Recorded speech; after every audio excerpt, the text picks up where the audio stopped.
રાજકોટ ગિરાસદાર ક્ષત્રિય વકીલ ફાઉન્ડેશન દ્વારા કલેક્ટરને આવેદન પાઠવવામાં આવ્યું હતું। સમાજના લોકો પર ખોટી રીતે કેસ દાખલ કરવામાં આવે છે અને રાજકીય દબાણ કરવામાં આવે છે। સમાજના લોકોને વકીલની જ્યારે પણ સલાહ સૂચનની જરૂર પડશે ત્યારે સમાજને મદદરૂપ થવા ગિરાસદાર ક્ષત્રિય વકીલ ફાઉન્ડેશનના વકીલો નામદાર હાઈકોર્ટ અને સુપ્રીમ કોર્ટ સુધી જવા તૈયાર છે।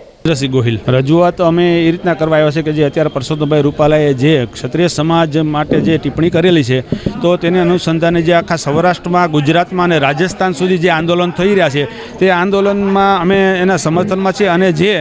કાયદેસર રીતે જે કાંઈ અમારે સલાહ સૂચનની જરૂર અમારા સમાજને પડશે કે અગ્રણીને પડશે ત્યાં અમે તેની સાથે રહીશું કાયદાકીય રીતે મદદ કરવામાં। તેમજ ખોટી રીતે જે ગુનામાં ફિટ કરવામાં જે આવી રહ્યા છે અને જે રાજકીય દબાણથી જે ઉશ્કેરણી કરવામાં આવે છે અમારા સમાજને અને ખોટી રીતે એને કોઈ ગુનામાં ફિટ કરી દેવાનો પ્રયત્ન કરી રહ્યા છે તો તેની સામે અમે નામદાર હાઈકોર્ટમાં અને નામદાર સુપ્રીમ કોર્ટ સુધી પણ તેઓ લોકોને ખોટી રીતે જો આવી રીતના કાર્યવાહી કરશે તો ખેંચી જવા માટે અમે ટિકિટ રદ થાય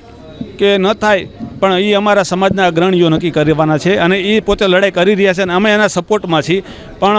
આ કાર્યક્રમ જ્યાં સુધી પરસોત્તમભાઈ રૂપાલાની ટિકિટ રદ નહીં થાય ત્યાં સુધી ચાલુ રહેશે બધાને। ઘણું નુકસાની છે એને આ ગુનાનો ભંગ કર્યો છે, આચારસંહિતાનો ભંગ કરેલો છે, ભલે ક્લીન ચીટ આપી પણ એની સામે અમારો ક્ષત્રિય સમાજ અપીલમાં જવાનો છે અને પ્લસ